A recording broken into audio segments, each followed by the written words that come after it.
Welcome to Side Alpha Leadership, a podcast where leaders can share their experiences and discuss what leadership means to them. I'm your host, David Polikoff.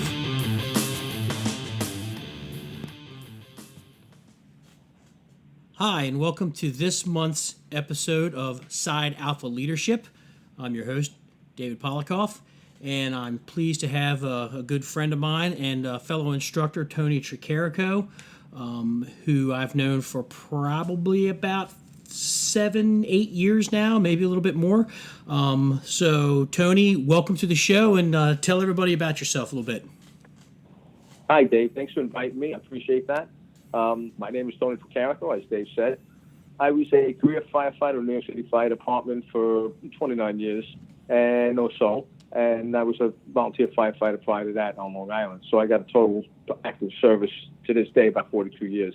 I worked in the busiest companies in New York City. I was a special operations captain when I retired. I was an instructor at the FDNY Academy. I was an instructor at New York City OEM, and I was an instructor at Suffolk County Fire Academy. In addition to being an instructor at the Fire Academy in New York, I was also for specific disciplines in the special operations, like trench, high angle, collapse, about 6 different disciplines. I guess that's pretty much it, Dave. And you and I know each other through a mutual friend, RJ. We both teach for Capital Fire Training and done a whole bunch of shows together from all up and down the East Coast, basically. So it's been a pleasure to know you, and you've passed on a ton of stuff to me. So today, with every podcast, we talk about leadership, but I want to focus more in on training because I've sat in on a lot of your classes whether we're doing self-rescue, rope rescue, elevators and things like that, and I really like your style of teaching on top of the stories that you have from when you were in the companies and how you approached training your guys.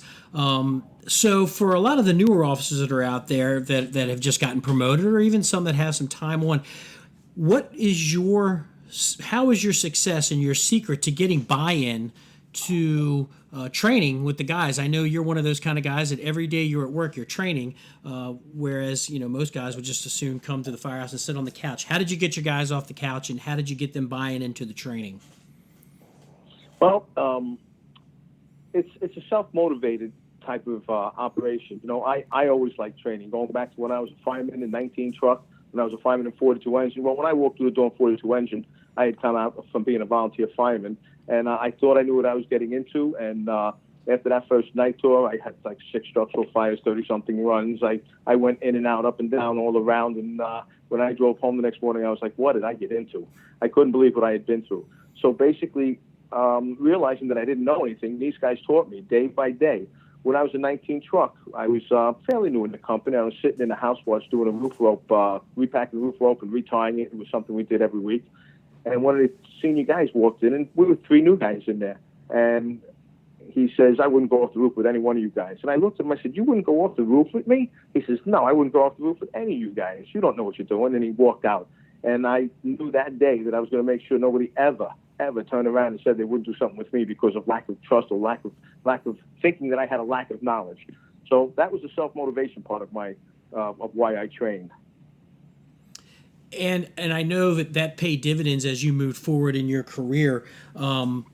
When with the stories that I've heard, you have a quote, and you and I both got to write for Billy Goldfeder's last book, and I actually read most of the stories, and I definitely read your story because you have a quote that you put in there that you always say it about training, but you admit that you didn't make it up, even though you wish you did, and it was about training until you get it. How? Tell everybody what your quote is, because I live by this now.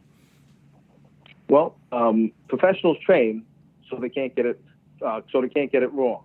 Everybody else trains, amateurs train until they get it right. When we train, it's not about getting it right. It's about it becoming a rote motion. Roof rope rescues, some of the more complicated rescues, whether it's confined space, firefighter removal, high angle trench, all of those things require a high skill level. And you can't just kind of know what you're doing. You need to know what you're doing. There's no ifs, ands, or buts about it. I'm gonna refer to that Billy Goldfeder story I wrote. I had a call from a fireman of mine. Now, I had been retired several years already, maybe 10 years already, And this guy calls me up and he says to me, he says, I want to tell you a story, Cap. And he started to tell me about how he was at this fire where I don't remember the exact numbers. I believe it was something about 100 cars on fire inside of a parking garage. Maybe 75 cars on fire. And either way, that's a large volume of smoke inside a parking garage. And these guys were advancing down there, and guys were bailing out. There were maydays all over the place, that thick, heavy black smoke from any kind of a car fire, only it's confined in a space and just pumping out. This thing is pumping this. Bunch of cars on fire. There's things banging all over the place. Tires exploding. It's got a good pucker factor. It's a pretty intense situation. So he calls me up and he says, as I was leaving because I was starting to run out of air, he says he hears a pass alarm going off. So him and his partner start heading in that direction, and sure enough, they find the officer of their company. They find him bewildered, kind of staggering around, semi-conscious. So they go and they put air on the guy and they package him up and they get him out of there too sweet. It was 1, 2, 3. And he said to me, he says, Cap, he says, all that training we did time and time and time again. He says, yeah, it got a little monotonous, but we did it. He says, we did it over and over and over. When it came time to actually do a firefighter removal, he says, I didn't even have to think about it. I just got to my knees. I did what I had to do. I gave him air. I packaged him. I got him up there. I gave him a mayday. I pulled him out, and that was the end of that. Just like that. So that to me was probably one of the biggest compliments I've ever gotten, is from somebody turning around and saying, all that training you did to me, as much as you may have been a pain in my ass, it really, really paid off when the time came to use it. That's to me, that's a big compliment. Yeah, they used to call me the drill Nazi once in a while, but I kind of wore it as a badge. Yeah, and you constantly say, professionals train till they can't get it wrong, and amateurs train, till they get it right. And the other thing that that you say that I constantly put out to my students when I'm teaching is that we have to train every day because our skills are perishable. If you leave food out on the counter for too long, it goes bad. You can't use it anymore. Well, it's the same thing with our skills. If you don't practice your skills, you're going to lose when it comes time to actually have to do it. When the shit is on, to be able to recall motor memory, muscle memory, without having to think about what you're doing. So I instill that into the people that I teach, that that our skills are perishable and we have to train every day. One of the other things that I've taken is, I try to tell my guys to focus more on the things that we do 90% of the time, because that's what we're doing all the time. There are some departments that just get kind of pulled into the weeds of these technical calls that we may run once a career, like a transit train overturned with people trapped, or people hanging off high rises. Although in New York you get that a little bit more than most people would in the rest of the country. But if you have those bread and butter skills to muscle memory, it's like tying knots. You shouldn't have to think about how to tie a clove hitch or a bowline or anything like that. It should be muscle memory. So speak to a little bit about that, and how you, and transition into the story where when you guys finally got your life-saving rope, and what the department told you couldn't do with it, and what you decided to do with it. Oh, the bailout rope, yeah. All right, we'll start with the perishable skills. Perishable skills are the things that you don't do much. Those are the things you're doing 10% of the time, like trench rescue, high-angle rescue, confined space rescue. You got to drill on those things a lot because they are perishable skills. Your bread and butter skills you should have down because you're running them all the time. But it doesn't mean you can't practice them, because there's always another way of doing things. I've had guys come up when we were doing drills and say, hey, Cap or Lieutenant, hey, what if we do it this way, boss? Well, it won't work because X, Y, Z. He says, but I think X, Y, A, B, C. So you know what? Do it. Go ahead and do it, and let's see what happens. Because the only way to really let this guy go is to let him try something new. And if he fails, he fails. If it comes out good, hey, maybe we got a new way of doing something. But it's about exercising. It's about drilling on the bread and butter things over and over again. I'm sorry, let me back up. It's not drilling on the bread and butter things over and over again, because these should be skills that you're good at because you do it all the time. Like your CO alarms. We all do multiple CO alarms. So you've kind of got that down now. How to go into there, how to gain entry, how to make sure you're wearing your SCBA, what you're doing as far as readings. Let's say your automatic alarms. God knows we all do so many automatic alarms. It's basic, but you have to be prepared. You go to these alarms, these automatic alarms, you're like, oh, well, you don't even put your gear on, you throw it in the rig, and next thing you know, you pull up and there's smoke pumping out of this building. You have to be prepared for these things when they happen every time. You can't just take it for granted that it's not going to happen. So basically, what you do all of the time, you should be better at than what you do 10% of the time, which is where you need to drill.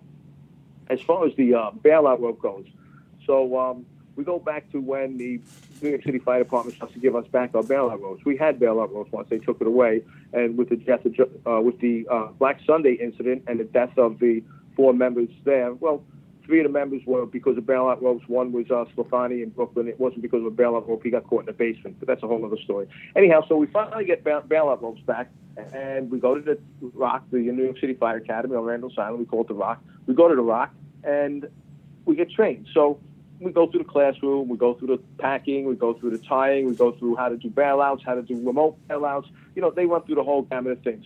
And we do maybe about 6 or 8 bailouts at the Fire Academy. So I says to the boss there, I says, hey, boss, when you guys going to come around and train us?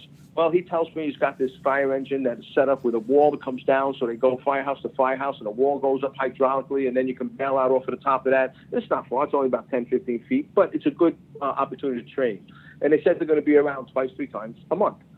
Well, I waited a month and nobody showed up. I called up. They said they'll get to me. They never got to me. So we started doing bailouts with our existing ropes.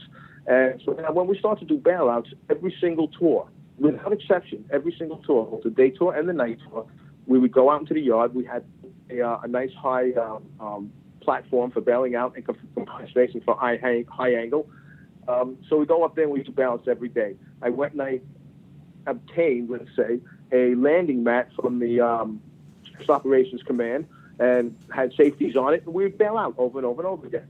Well, lo and behold, one day we're going to do bailouts, and this one fireman of mine says, "Hey, Cap, we'll just I should set up for the bailouts," and he says, "Oh, we'll skip the mat." I says, "No, Billy, put the mat out." He says, "No, Cap, we'll put we'll skip that. We'll just use the safety." I said, "Billy, put the mat out." And one more time, he starts to challenge me. I said, "Billy, what part of the song did you get? Put the mat out." End of story. You go, they put the mat out. We put the safety on. Billy's the first guy to bail out. He misses his anchor point. Boom, I catch him on the safety. Now he's really humble. He's hanging there. Everybody's laughing at him. So I start swinging him back and forth on a rope. Now he's swinging back and forth. And I tell the guys, go ahead, pelt him with rocks. So they're throwing rocks at him and they're beating him up a little bit. And I'm standing up there saying, we don't need the mat, Cap. We don't need the mat. I said, Billy, you do this because you know how much paperwork goes into somebody getting hurt on duty with something like this. And then I don't want to do that. And I don't want you getting hurt secondarily. Realistically, you know what I mean, guys, right? So we go back to the Fire Academy. Now, by the time we went back to the Fire Academy, my guys probably had hours and hours, probably 150, 175 slides on every one of their ropes. We just kept going and going and going because you need to make this a rope motion. So we go back to the Fire Academy and we have to hand in our ropes. And the trainers at the Fire Academy, they take all the ropes, and as they're going through it, next thing I know, there's a lieutenant coming out and saying, Captain, can you come into the office? The chief wants to speak to you. So I said, yeah, no problem. I walked inside the office, and it's like a grand jury. There's a few lieutenants, a captain, a chief, a couple of firemen, and they're all looking at it. And they says, you used your rope. I said, yes, I did. And they kind of looked strange because I guess they expected me to deny it. They said, well, we told you not to use your rope. I said, you also told me you would come around and train us. So now he starts to give me some off-the-cuff story, and I said, hold on a minute, pal. I said, I'm with the Special Operations Unit. I said, these guys need to know what they're doing. It needs to be a rope motion. 6 slides in 1 year does not make for a qualified person to bail out on a roll. If one of my guys' lives is in danger, I want them to be proficient, and I want them to be able to come home with me at the end of the tour. You didn't hold up to your end of the bargain. I said, and I needed to train my guys. So they just kind of went with it and said, okay, we'll get back to you on that, Cap. And I went out and did my training, and at the end of the day, they turned around and says, how about if we give you training ropes that you can use at home, and firehouse, he means, that you can use in your fire station, and you don't use your regular ropes. I said, that's a good alternative, Chief. I said, I have no problem with that. I said, but what you told me was not true, and my guys need to be proficient. So that goes back to the saying, which, like you said, I didn't create that saying either. Professionals train until they can't get it wrong. Amateurs train until they get it right. We don't need to get it right once. We need to get it right every single time, and that's what a professional does. You do it, you can't get it wrong. Yeah, absolutely, because that one time when you have to do it, when it's life on the line, you don't have the time to think about it, and the guys were proficient at it. I think it's funny because, here's New York City that has, 15, 20,000 employees, or 11, about 12,000 12,000 employees, and you're still running into the same brick walls that Springville, Alabama would have, with the same bureaucracy, and you shouldn't have done that, and you shouldn't have done that. and yet you have your bosses that aren't living up to what they promised you. So as a company officer, as a leader, Absolutely. you needed to make sure that your guys were proficient. So, like you said, they go home at the end of the shift. It's your responsibility as the officer, as their leader, to make sure that they go home the way they came into work. And that's every bit as important. And everybody that's listening to that needs to understand that. Don't be afraid to go against the grain if it's the safety of your people. At the end of the day. So, hats off to you. And I learned a lot from you when you were telling those stories, because I've taken a lot of that information. Thanks, Dave. Going back to what you said about guys needing to know what they can do. There was actually an incident in New York City, probably not well publicized, but there was actually an incident in New York City where a guy was trapped and he was in the window and he was calling for a ladder, and he almost got burnt bad. He got out the ladder, but he had a balance system on it. And the guy said, "Why don't you use the balance system?" He says, "I wasn't sure how it really worked." Now that's what kind of excuse is that? You weren't really sure how it worked. You're walking around with this thing on your hip every day, and you weren't really sure how it worked, or he wasn't confident in how he was supposed to do it. Why bother? Why bother? If you're standing around with a tool and you don't know how to use it, you're useless. You might as well be a civilian on the sidelines, right? Yeah. And as far as fucking the system and going up against, like, doing what I did, even though I knew I wasn't supposed to do it, I had a very solid reason for doing that. And I was also prepared to take the consequences. You can't do something like that and say, "Oh, you're not going to do nothing to me." You got to be prepared to take the consequences. And I was prepared to take the consequences, because the difference was those consequences I would have taken because it made a difference of whether one of my men lived or died. And I couldn't stand that. So I would rather take a little bit of a lump than let one of my men die. And that's what my solution was to the problem. And that's accountability. That's taking accountability for your actions. And again, when they confronted you, you said, "Yeah, absolutely, I did that." And maybe I wasn't supposed to, but that's unacceptable. For my guys not to be trained. You're right, Dave. And I kind of knew I had them at that point, because they said they were going to come around to train me, and they didn't. And I needed my men to be trained. That was the ultimate. That was my utmost responsibility. And again, you say the consequences and accountability. It's also responsibility. I'm taking responsibility for myself. I'm taking responsibility for my actions. I'm not going to blame anybody for what I did. I did what I did because it was necessary to keep my men alive and keep them well trained. So you have to be, like I said, when you do something like that, you have to be willing to pay the consequences. And I was willing. I mean, what are they going to do? Take a couple of days pay, a couple of days vacation, whatever? I'll make that up somewhere down the road. But it's more important to me to make sure my men were trained than a couple of days vacation. And not only that, your guys seeing that you are standing up for them, and that gives you a lot of respect and credibility. I want to fast forward a little bit. We were talking about the story. I remember, I think it was you, me, RJ, maybe Sam, and I can't remember who was with us when we were out towards Wilmington, Delaware, teaching a class, and we were rotating the students through, and I think we were doing roof ops, and I think you asked one of the guys offhandedly. I think he had a system around his waist on his running pants, and you asked the guy, said, "Hey, you know how to use that? You ever used that before?"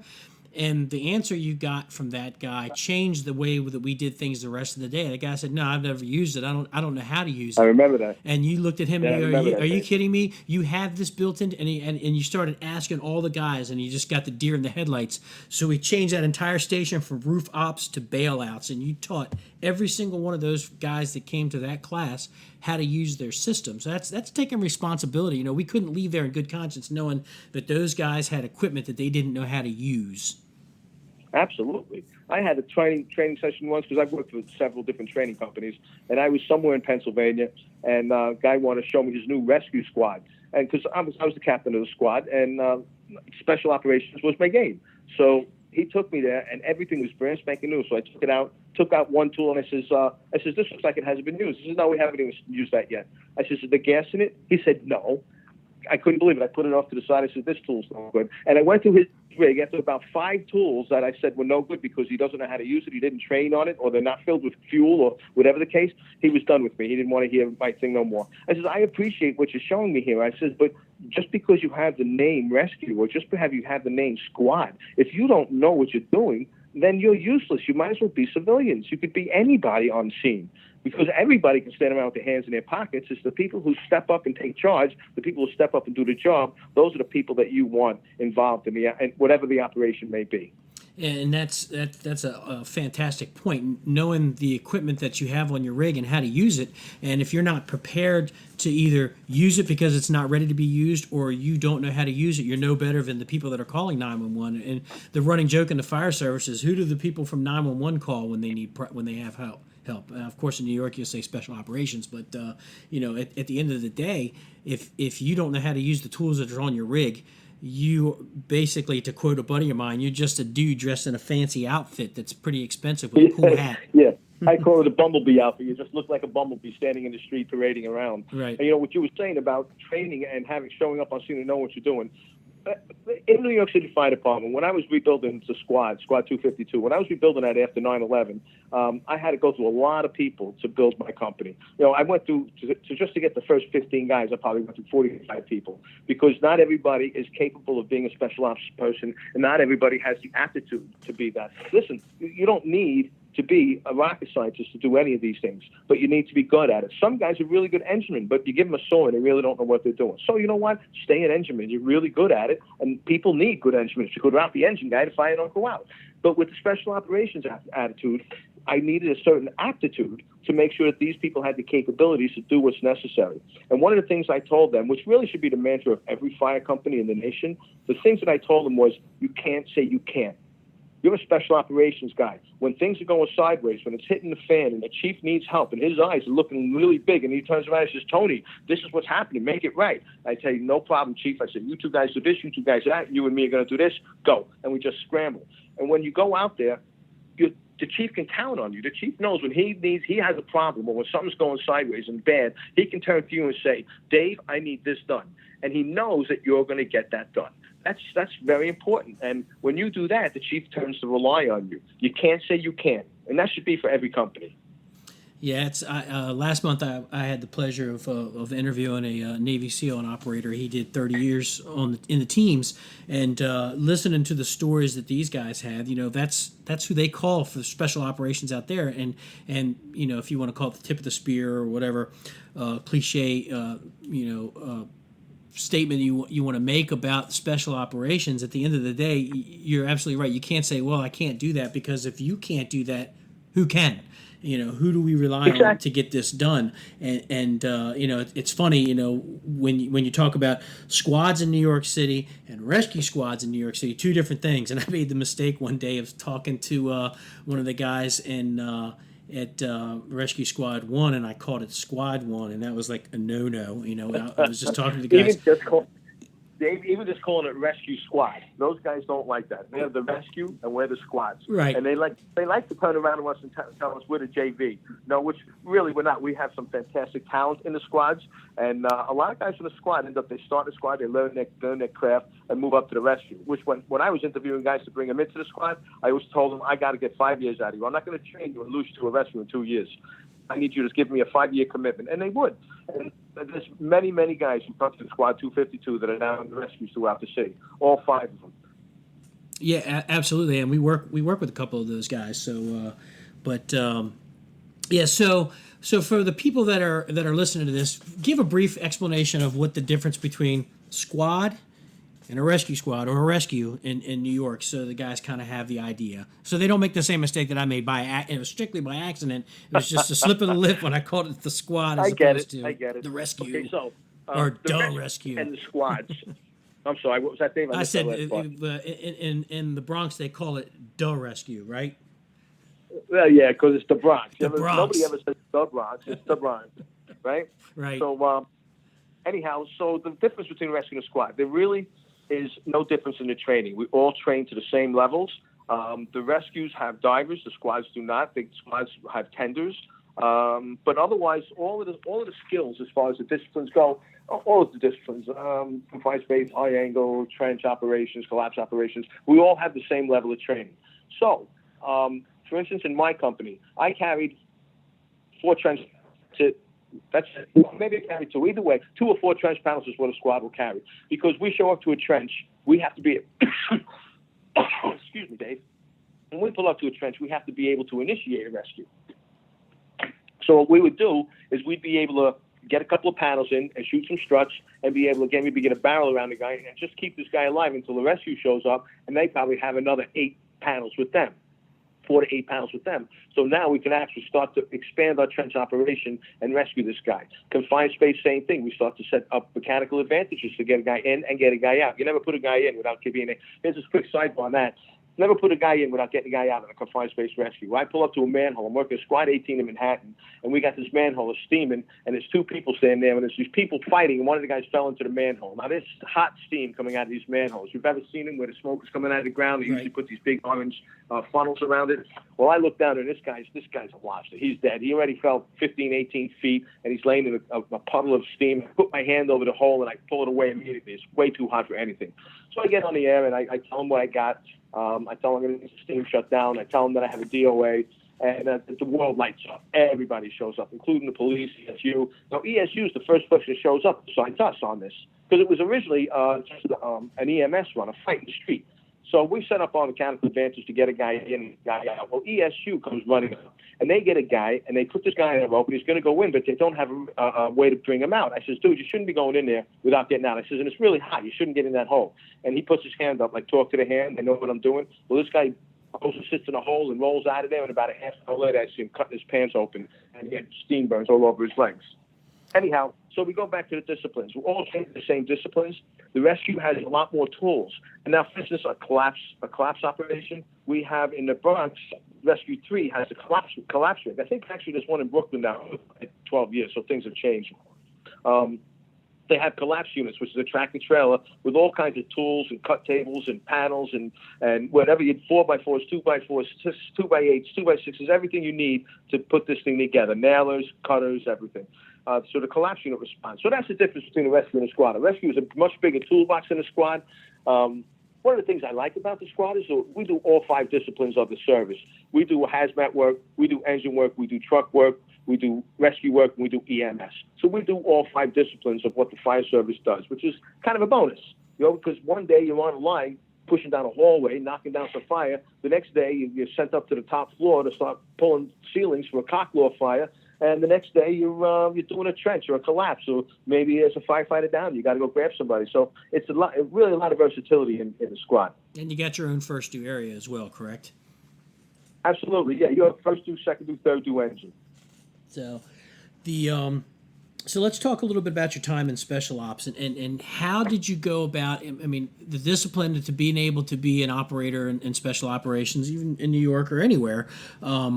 Yeah, obviously, is a lot of intensive training. You got to kind of be a jack of all trades, but you also have to be a master of all those trades that you're working at. So as the leader, when you were the captain in 252, how did you motivate your guys to keep them on that top level of performance, at least with your shift? I know you said like right after 9/11, you really had to go through 40, 45 guys just to get the 15 that you wanted. So how did you get that shift, and then how did you keep them in that prime condition until the day you retired? Well, initially when we were rebuilding, that's why I went through so many people, because some guys couldn't talk their way into the company because I could tell that they didn't have the talent. Some guys were able to talk their way into the company, but they actually didn't have the capabilities that they thought they had. So we were drilling, especially the first several months that I was in the company. We were drilling. I tell the guys after roll call, okay, clean the house up. We're going to get out of here at 10 o'clock. We go out at 10 o'clock and we find some place to drill, and we drill on all different disciplines and even the basics, stretching hose lines and using partner saws, whether we're cutting roofs or we're cutting overhead, cutting horizontally overhead, seeing that you can hold the saw and make a good cut like that. Using mechanical advantages, lifting dumpsters, moving rocks, doing everything we can to just exercise the disciplines that we learned. And not everybody was always capable. So we would leave at 10, and finally somebody would tap me on the shoulder. Usually my chauffeur, Tommy Rogers, ace of a guy, really good dude. He was a great guy to have as my chauffeur. And Tommy Rogers would tap me on the shoulder and say, "Hey, Cap, you going to feed us today?" I'm like, "Oh, you guys want to eat too?" So we'd go to a pizzeria or a diner or something. We sit around, we take an hour, eat. Then we'd go back and drill again until about 4 o'clock. And then I tell the guys, the rest of the day's yours. And that was it. That's the way the days went for months and months after 9/11, because it was a rebuilding process, and I had to make sure all my men were capable. I had to make sure everybody had the training, and the only way to be that good at it is to repeat it over and over again. And like I said, when a guy comes into the company, number one is humility. There's a lot of great findings, a lot. Just because you're in special operations doesn't make you the best, right? You may end up being the best, but you're not the best when you walk through the door. So be humble. Be humble, because there's a lot of good guys out there, and there's a lot of good guys that don't want to come to the company. This one guy, Mike Perone from 175, would have loved to have had him go there, but he was a senior man in 175. He had 25 years, 22 years there already, and he wasn't leaving. But he was one of those guys, just a great fireman all around. But couldn't get him into the company. The and I know that once you got your team together, you guys you were drilling all the time, and I know that your chauffeur, especially during football season, you had made mention that as long as you were done the drills by the football game, whether it be Monday Night Football or a Sunday game or whatever. Yeah. But that goes to show the leadership of guys. If you give me X, Y, and Z, the rest of the day is yours, and you never tacked on any surprises, and you protect your guys from the bureaucracy to make sure that they were the best at their position. At least that way, on your days off when your guys were working and you weren't there, that they were doing the job. Even if they had an officer there that may not be as dynamic as you, that they would be keeping the pride and the good name of that particular company where it's supposed to be. Well, that guy in particular, his name was Wayne. Wayne was another one of my ex. All my chauffeurs were top notch. If I didn't have a top notch chauffeur, it wouldn't work. And I actually, if we back up to when I was Lieutenant 157 truck, my chauffeur Dennis Heaney, I hope rest in peace, another victim of 9/11. Dennis Heaney was retiring, and he was getting out, and there was another guy in line for the seat, what we call the chauffeur's position. Another guy in line for the seat, but he just didn't take direction right. He was too much of a cowboy. Listen, I don't mind guys being cowboys and doing certain things, but when I give an order, I expect it to be followed. And he would place the rig where he thought it should be instead of where I wanted to put, which would ended up being the proper place to put it for this particular incident. Anyways, long and short of it is, I had this other guy who drove. He could handle this rig like it was a Fiat, going down Ocean Parkway, flying down there to a second alarm, and he had this thing dancing on a dime.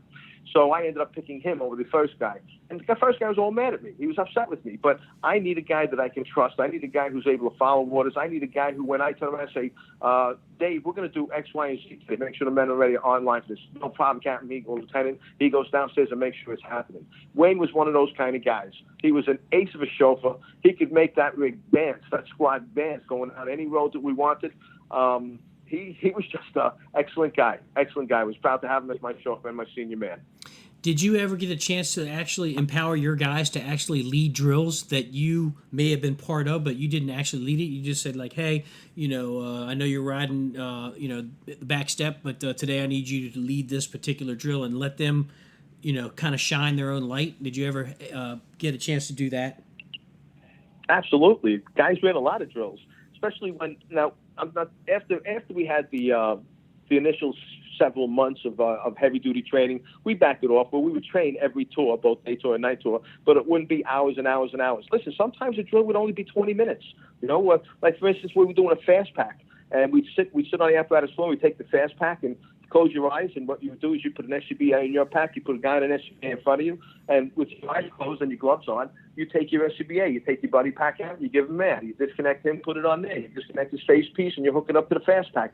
You don't have to get a complicated drill, but you have to be able to do this with your eyes closed. And depending on the type of breathing apparatus you have to be able to know how to disconnect it. You don't like to stop, you squeeze and push on the straight valve there. You need to know these things, and it has to be a rote motion. So sitting on the apparatus with your eyes closed, just switching air in and out, just moving it around. Okay, you hook up to this guy, you hook up to that guy, you hook up to this guy. And it's simple. It doesn't have to be complicated. Anyway, yes, we did have a lot of guys running their own drills, especially when we got a new guy in the house. How did you set your guys up for promotion? Anybody promote out of your station? We've had lots of guys promote out of, lots of guys promote. And, I didn't really set them up. I encouraged them to study. Some guys didn't want to study. Some guys do study.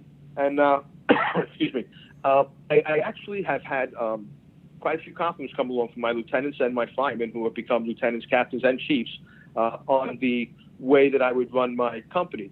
As a matter of fact, the FDNY called me one day and was telling me that he kind of would emulate my style of leadership because he liked it. He says it was very unambiguous. He said everybody knew what you wanted, and that's the way things were done. And that's all it really came down to. No, I specifically told the guys, listen, this is the way, when I first got there, I had a meeting with the guys, everybody in the kitchen. This is the way we're going to run things. So I would take the guys out to the bar sometimes after work, borrow a couple of shifts and go out. We just have a couple of drinks and sit around and talk.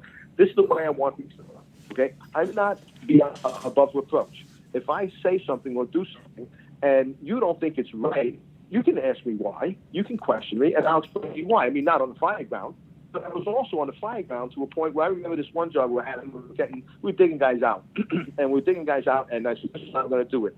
And we start to do this, and I see it's not working. I said, "Guys, it's not working." I said, "I need an alternative information." And one of the guys said, "What if we do this? Let's do it. Make it happen." And we did it, and it worked. You can't be so arrogant to think that you know everything. And just because you have a plan, you can't push it if you can see it's not working. You should be humble enough to see, I had a plan, it's not working, we need a plan B. Anybody got an idea? Anybody. It doesn't make a difference who they are. I need a better idea because my plan's not working and somebody's life is hanging by a thread here. I need somebody's idea. So that's how I encourage guys to take leadership. When we would go to a multiple alarm, and sometimes you go up on the roof, you have a couple of young guys, and they're not quite sure where to cut that roof yet because fire's not as common as it used to be, right? I said to my guys, you get up on a roof and you see things aren't going the way you're supposed to, take charge. Say, okay, brother, I need you to do this. This brother, I need to do that. And we're going to work together, and you've got to pull, you got to cut, you got to whatever. And the guys work together like this. So that encourages leadership. That's it's funny that you say, you can't be so arrogant just because you have the white shirt or the powder blue shirt. You're the officer, you're the lieutenant, you're the captain. You have to know everything. You've got a lot of smart guys that are coming into the fire service now that you got a guy that might be an electrical engineer. Are you going to tell that guy how electricity works and how things so as an officer, as a leader, you have to be open to the fact that there are people out there that are smart. I love having kitchen table conversations just to hear what these newer these rookies, these probies that are coming in, saying, hey, where'd you come from? What'd you do before this? And you kind of find out some good information from these guys. Or you throw a problem out or just say, like, hey, if this happened, what would you do? And then just hear other people's perspective on how they would solve the issue. And it could be 100% different than what you're doing. But I had an old captain that told me, and this sticks with me to this day, different is not wrong. It's just different. People come up with different ideas on how to do things. And it might be a better plan than what you are thinking, and you go with it, especially for your plan B and plan C. Yep, and that goes back to what I said earlier, where the guy said, "Hey, Cap, what if we did it this way?" And I said, "But it won't work because of X, Y, Z." He says, "But I think this and that." Okay, try it. You know what? We're in a controlled environment. If you want to try it, now's the time to do it. If it doesn't work, this is the place to find out, right? And by the way, going back to when I was a young fireman and that guy walked into the room and told me I wouldn't go off a roof with you. By the time I got promoted at 19 truck, I was far from the senior man. I was becoming a more senior man. I had about 14 years on the job, but I was not the senior man by any means. And people would come to me for information. People would ask me how to do drills, and I would actually run drills in 19 truck, which was actually frowned upon when I first got there. They really weren't much of a drilling company. Occasionally on Saturdays, but it wasn't an everyday event. So basically, Scott was going because I wasn't a senior man and people would come to me. So the matter is training. I'm sorry. I was going to my leadership thing and I lost my train of thought that day. That's happens to all of us nowadays. So please. I want to shift gears a little bit and I want to talk about one of the training sessions that we run when we go out with Capital Fire when we're doing our rapid intervention stuff. And this was an incident that one of your friends was killed in line of duty. It was the bodega fire that they had to collapse. So talk a little bit about that, and then let's talk about the drill and what we do to these students, and how we stress them, and then tell them and tell the audience why we do what we do. Okay, so the fire you're talking about is a 99 store where O'Reilly and Carpluck died. I happen to know Carpluck since he's probably about 16 years old. When I was a volunteer he was a volunteer, and I used to Paris, and we used to race together, and we'd see each other parades. Anyway, he was a great guy, super great dude. So he was actually assigned a 42 engine, the first house I ever worked in. And he was working overtime to 75 engine, and they were advancing in a 99-cent store. And I believe the floor collapsed, so the air conditioning unit came down and assisted in the floor collapse. They got pitched into a basement that was just filled with bottles and cans and plastic bottles and plastic jugs and all empty. And they were thrown into there. Turns out there was, I think, 9 guys on it. Listen, I'm giving these numbers. I'm not exactly sure of the numbers on this. I'm sorry, but I'm not. I just don't want to be held to it. So they got the initial, let's say, 8 guys out of there relatively quickly. Then they took another guy out, and then Howie and O'Reilly, Carpluck and O'Reilly were stuck underneath. Now, O'Reilly was actually below Carpluck. And one of the rescue guys was down there, and he was telling me that originally when Carpluck was down there unconscious, he had a concussion on the diaphragm, I believe. All he could think about was the guy below him. You got to get the guy below him. O'Reilly was a pro, and he was very concerned about him. And ended up taking both of them out. Howie was actually not semi-conscious, mostly unconscious when they pulled him out, and we wheeled him out to the ambulance. And O'Reilly was already passed when they pulled him out. But, it's just, this is the way it is. You got friends all over the job, and sometimes these are people you grew up with. So anyhow, what we end up doing with the Capital Fire is we create or replicate situations like that. What I try and create when we do this for firefighter survival is to replicate something that has been done. Sometimes it's incidents that I have been to. I've been to several of these types of incidents, not that specific type, but where firemen have died. We try to replicate that and put a stress factor in there by applying a lot of heat, a lot of noise, and replicating what happened there and why these firemen had died. But we have many, many situations like that throughout the history of the New York City Fire Department where guys have died because of just something going wrong. Sometimes we'll build these props. We'll build an entire prop inside of a spare vacant house, and we'll build an entire prop in there just to replicate something that happened, or maybe a couple of props to replicate multiple stations of what happened, and we'll bring you through the different firefighter deaths, line of duty deaths that we've experienced, and try to replicate that so you can feel the tension that's involved in trying to get through some of these things. Yeah, I know when you told us the story and when we built these props out, I know the first time we did it out in West Virginia, and I think we had those torpedo heaters, and I want to say we got it to about 150 degrees, inside this basement, and we added all the soap, liquid soap, and the detergents and everything, and we just lathered up the mannequin so you couldn't get a good handle on them. We would set a ramp up so the guys would have to go down the floor, and that would be soaped up as well so they couldn't climb back up. So they had to use multiple different ways to get in and out, whether it be over rope or whatnot. And then all the stuff that we threw on top of them, all the furniture, pallets, everything that we could think of that were in these vacant houses when we were running these, and then we would crank the heat up. And I think the last one that we did in Delaware, I ended up I was playing death metal at like 11 at a volume of 11, and just in the guys' ears, and they're screaming at each other, and you could see them stressed out, and you could see them yelling and getting mad with each other because they can't communicate, and on top of being slipping and falling all over the place, and then afterwards, we bring them out and we explain to them, why we did what we did. And we tell them, if you can operate in this condition with all the stresses that we're throwing at you, you should be able to spin this up if this was to happen in the middle of the night. Keep that in the back of your mind and your Rolodex that, hey, we've done this type of situation before, and these are some of the things that worked for us. So these real-world situations that we know of or that our instructors have been through have really helped us to hone in on a lot of the drills that we have. And I know that one was close to you because he was a good friend of yours. He was. I was a good friend. And that's the whole idea of the training is high-stress training. High-stress trainings brings you to a level that, like I said, we're sitting on the apparatus floor, breathing air, doing a RIT pack. That's no stress in there, except if you run out of air and just pull your face piece off. It's a clean environment. When you do high-stress training, like what we do with these replications of line-of-duty deaths, you know that people's lives are hanging, or you feel like people's lives are hanging in the air. I remember this one chief from West Virginia saying he felt the stress in there because he felt like he was going after a real person. After hearing the stories about this and showing the slides on our PowerPoint, that's how he felt about it. He felt it was a high-stress situation, and that's what we want to do. We train you. The whole idea is you train to a high level, because if I train you to a level 5 and you end up going to a level 7 incident, you're not going to be prepared for it. If I train you to a level 15 and you go to a level 10, you got that. That's the way I look at it, is you have to train to the highest level possible, because when you show up to something, you can't say, I can't do that.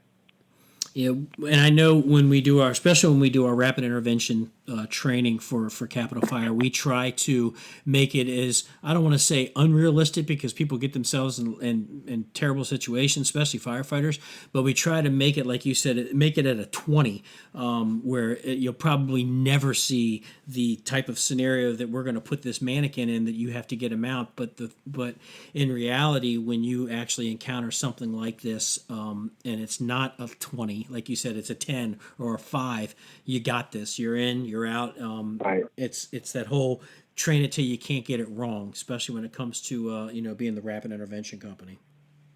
Especially then, rapid intervention. Like I've said many times, Dave, we've seen when we've done this before.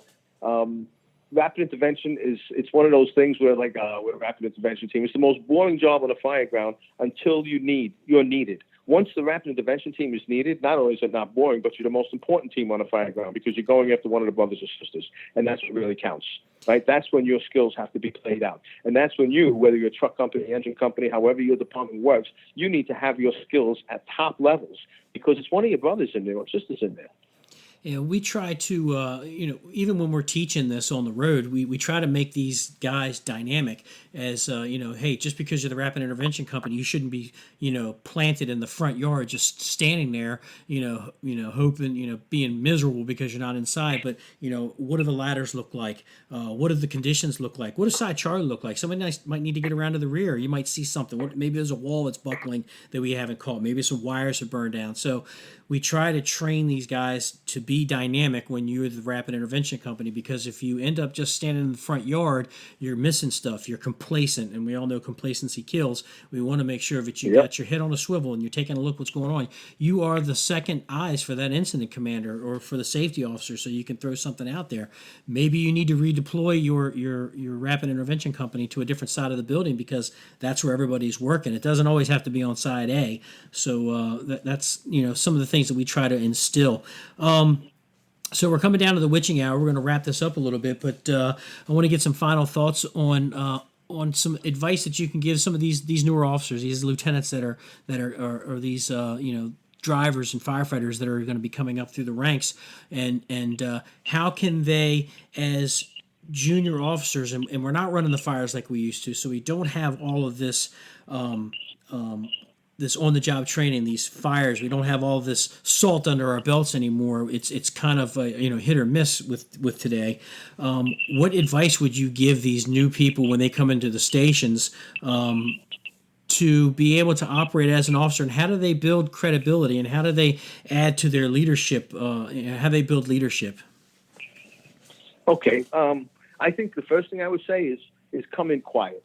When you walk into a new firehouse, whether you're a lieutenant or captain, don't walk in looking to change things. Walk in looking to learn things. This company was there way before you got there, and it's going to be there way after you leave. So when you walk in there, you find out, why are things done this way? A perfect example is the New York City Fire Department. You're supposed to have 60 lengths of inch and three-quarter line on your engine. So I'm new there, and new at 252, and I see them only carrying 4 lead lengths of 2 inch three-quarter line. Now, if anybody's going to go down for it, it's going to be me. I'm the captain. So I call my chauffeur, the first chauffeur I got there, Richie Sweeney, another dynamite dude. I said, Richie, why do you got 4 lengths of hose there, not 6? I know what the book says, and I need to know why. And he's almost making excuses for a moment. I says, listen, just tell me why. I said, if a chief comes up and says, how come? I need an answer. He said, we've been doing this for years, Cap. He says, we only have 4 lead lengths because it's short stretches in here. It's 2.5, 2-story, 3-story buildings, frames. He says, it's all short stretches. We don't have any place. We have a long stretch, so we only have 4 lead lengths.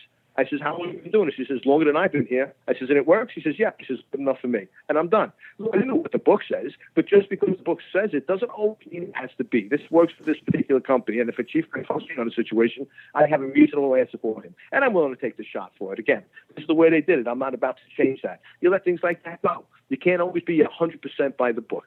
That's coming in quiet. Letting them know, learn what the company is. Don't come in there looking to change everything right out of the gate. Be humble.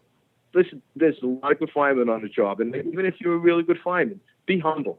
Let the guys see what you're made of by being humble, and show them how your work ethic is, and show them what your training ethic is. Let the guys, you've got to earn that respect from the people when you're walking there. You can't walk in. Listen, the rankings get respect. You're always going to get some kind of respect because of your lieutenant spars. If you're a knucklehead, they're going to treat you like a knucklehead. So you come in easy and you let them know this is how it goes. Another quick story. I came to work and my recliner in my office was gone. And that's what I would do, come 1 o'clock in the morning, I'd sit in the recliner, watch a little TV before I would decide to hit the racket for having a slow night. So I come downstairs at dinner, and I says, well, why is my recliner missing? And one of the guys says to me, well, we broke a recliner down here, so we took yours. I said, so why do you take my recliner? And we had this little tit for tat. And I said, okay. I said, how much is the meal? I put my money on the table. I said, just remember, you mess with the bull, you're going to get the horn. So when I left, my chauffeur, Wayne, turns around and says, what are you, crazy? He says, this guy would do anything for us, and you're going to take his recliner? He said, do you really want to fight with this guy over this? Look at what he does for us, number one. Number two, look at what he could do to us if we play with it. Right? They came upstairs with the recliner in their hands and their tail between their legs, said, sorry, Captain, here's your recliner back, and that was that. Right? Because I had the senior man down there. The younger men were not thinking of the long-term effect of that. The senior man turned around and says, wait a second. Think about who you're messing with and why you're doing this to him. The guy would bend over backwards for anything, to give you anything, and you're going to do this to him? Give him back his recliner. We'll find another recliner someplace else. Right? That's how you earn the respect of the men. They know that you're going to stand up for them. They know that you're going to take care of them.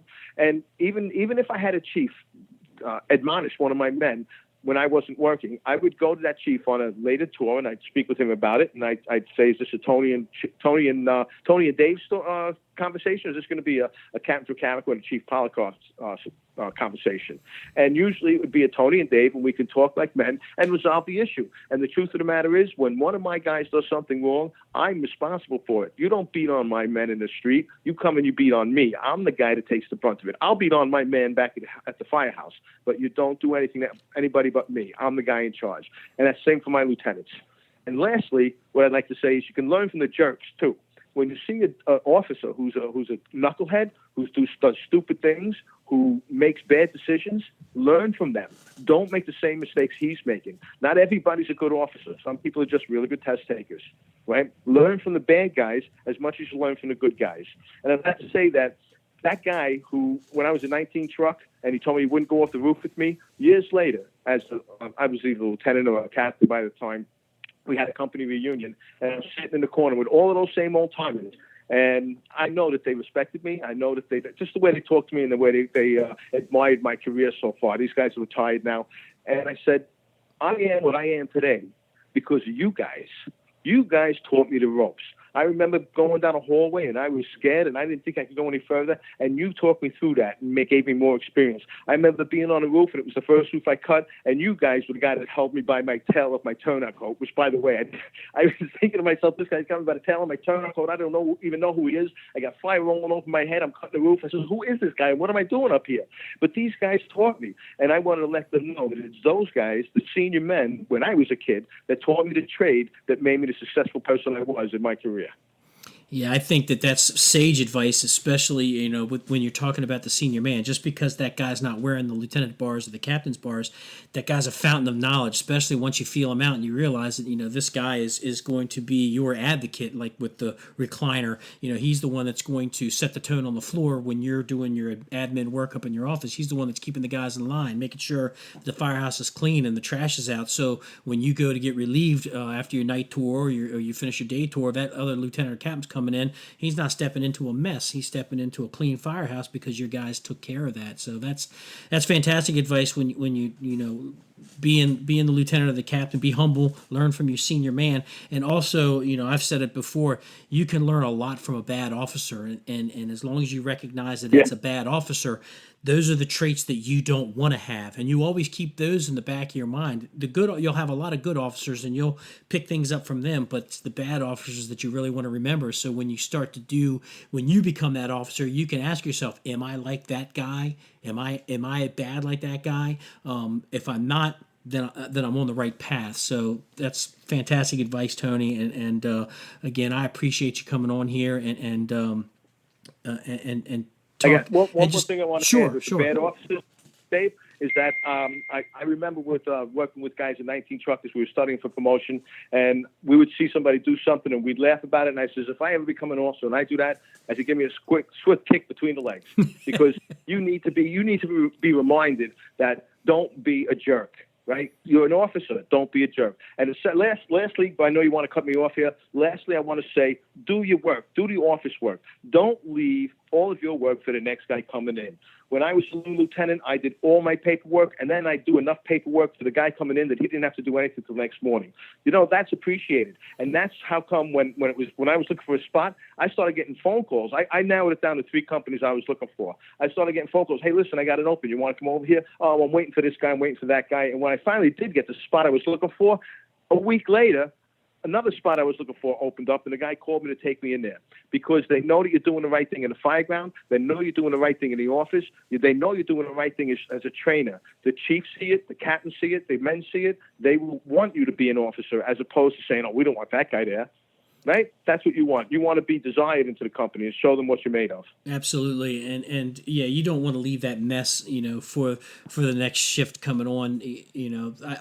I've forgotten things. I think one of the last things I forgot to do is I left the battalion car at 3/4 of a tank of fuel. Totally slipped my mind to go out and put fuel in it, and I didn't even think about it. And I get you get an end of shift report from each battalion chief, and he put on there that he fixed the fuel gauge. It seemed to be broken in the morning, but it's fixed now, and that's all he said. And I knew right away what I did. I called him up. I said, "Man, I feel like a total asshole. I apologize. I don't normally do that, and that'll never happen again." But lesson learned. So you don't want to leave your messes. But the whole thing. The way that whole thing was handled was perfect, right? You knew you made a mistake, but you don't make mistakes like that. You made a mistake, which everybody makes mistakes. I don't care who you are, but you made a mistake. You called up, apologized for it. You humbled yourself. You says, I don't know what to do. I'm sorry. It'll never happen again. And I know it would never happen again. This guy knows it would never happen again. And the way he handled it was not saying, oh, by the way, the chief before me left the tank on half. No, he said he fixed the fuel gauge. You knew what he meant. He knew what you meant. And it was solved the issue. You know what I mean? You both handle that like professionals. Yeah, absolutely. And there was a little bit of humor in there because that's what we do in the fire service. We bust balls, so that's what we do. Yeah. So you gotta have humor. You gotta enjoy it. You're gonna see some nasty stuff in your lifetime. Enjoy it. Enjoy it while you can. You gotta be able to just digest these things and move forward. Absolutely. That's why when you're a good officer and you got good guys around you, they're going to be the post that you lean up against when you're having a rough time, whether it be personal or on the job, because we see some pretty screwy things, and our home life can be pretty screwy as well, based on what we do on the job. So that's right. It all comes into play. Good guys make a good house, and when you're in a firehouse, that in your mind should be the best firehouse in the job. Every time, no matter where you are. When I was a 42 engine, it was the best engine company. When I was a 19 truck, it was the best ladder company. When I was a 157 truck, it was the best tower ladder. And when I went to the Special Operations Command, the guys turned around to me and says, what are you doing in Special Operations? You don't like those guys. I said, you know what I said to them? I said, now I don't like you. And we all laughed about it and joked about it. And then a couple of those guys came to my company. Absolutely. That's what I said. No matter where I am, that's the best place to be at the time. Whether it was, I worked in all 5 battalions in our county, and whatever station I was at, that was the best station to be at. And now I'm in the first. Right. I'm assigned to the 1st Battalion on C shift. And hey, that's the best battalion, the best shift, hands down, up against anybody else in the county. And that's pride. And that's telling your guys that, I appreciate the work that you do, and always be prideful and stand up for your battalion, for your shift. That's right. Pride in the job, pride in your company, and pride in yourself. So, again, Tony, thank you very much for coming on here. And hey, thanks, Dave. It was fun. Absolutely. I enjoy talking to you. I love hearing your stories, and I'll never get tired of hearing them. And I'm looking forward to when we get back on the road and do some teaching again. Yeah, really. Okay, Dave. Thanks a lot, man. You have a good day. All right, you too. Thanks a lot. See you. Take care. Bye.